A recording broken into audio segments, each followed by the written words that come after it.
Hello there. So it didn't take long for the former Chancellor of the Exchequer, Philip Hammond, to leap into political bed with Labour's shadow Brexit Secretary Keir Starmer, did it?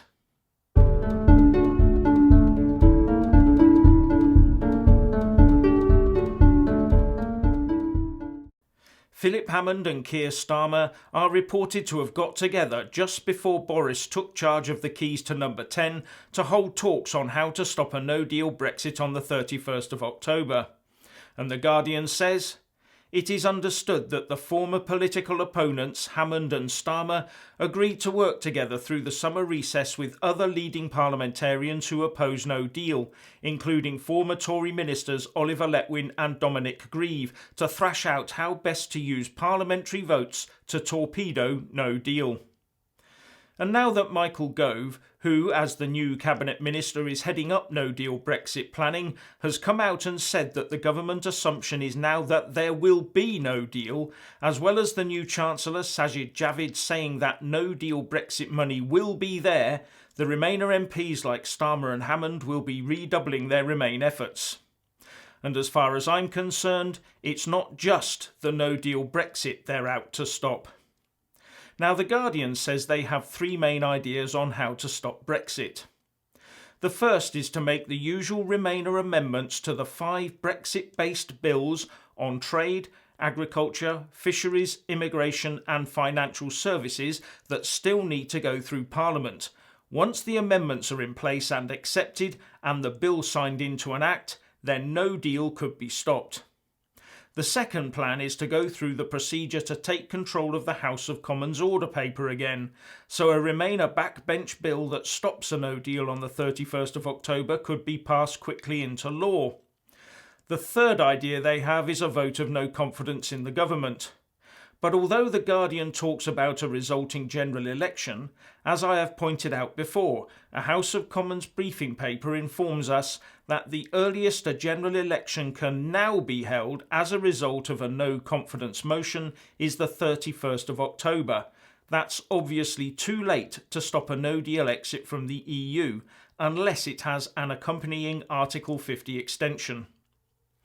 But the option MPs do have during the 2 weeks after the actual no confidence vote is to form what is known as a government of national unity, made up of Remain MPs that would quickly legislate, probably to extend Article 50 so as to hold a second referendum.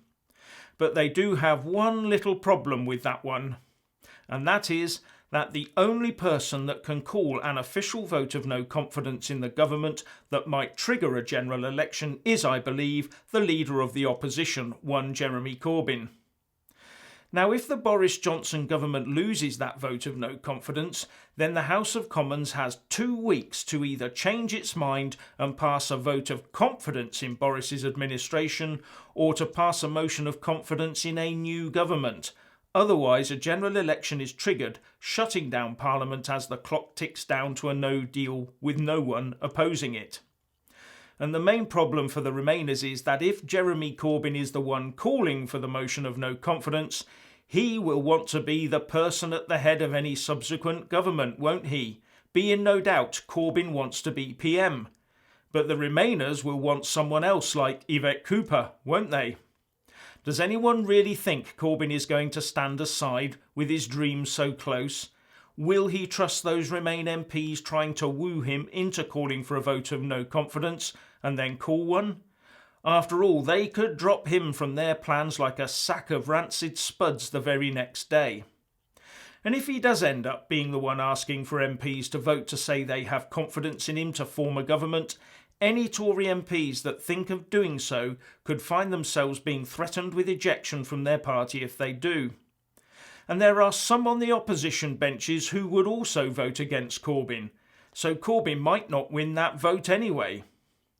Jeremy Corbyn will only call for a vote of no confidence in the government if he's just about 100% sure he would take the confidence of the House as first choice.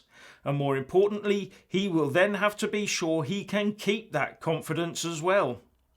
Because recent polling, like the one Opinium conducted at the end of the week, where the Tories have leapt up by 7 points to lead the polls since Boris Johnson took over, shows how the ice is thinning under Corbyn's skates. And what would Corbyn have to promise the Remainers to get and keep their confidence? An Article 50 extension, a second EU referendum, and a commitment to back Remain, one supposes. And the Labour leader knows that without those commitments they will vote for someone else to form a government, even if he was the one that called for the no confidence vote in the first place. So Corbyn calling for a vote of no confidence is not, I think, a done deal, as it would be a huge gamble for him. There are only two people who can cause an early election, and one of them, Boris Johnson, has now ruled it out, and the other, Jeremy Corbyn, runs the massive risk of being left out in the cold if he did so. Personally, I think we're more likely to see a protracted legislative battle between the government and the Remain MPs and peers over if and how the Remainers can force an Article 50 extension to then hold another referendum. And remember that even if Boris Johnson changes his mind and does go for an early general election, he still needs 2/3 of MPs to actually vote for it.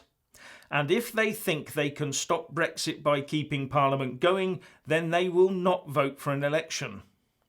There's also the issue of Boris proroguing Parliament to shut it down, but this would have to take account of the recent Northern Ireland Act, where Remain MPs inserted a clause that demands Parliament be recalled in October to discuss power sharing if Parliament has been prorogued, so allowing for more anti-Brexit manoeuvring. And there's probably a lot more that I've forgotten and that I've missed. After all of that, I need a drink. Anyway, what do you think? Please share and comment, and thank you for watching. Please do like and share this video, and also subscribe to my channel. And when subscribing, please do remember to press on the little bell next to the subscribe button. That way you'll get an alert every single time I put up a new video. Thank you very much for watching.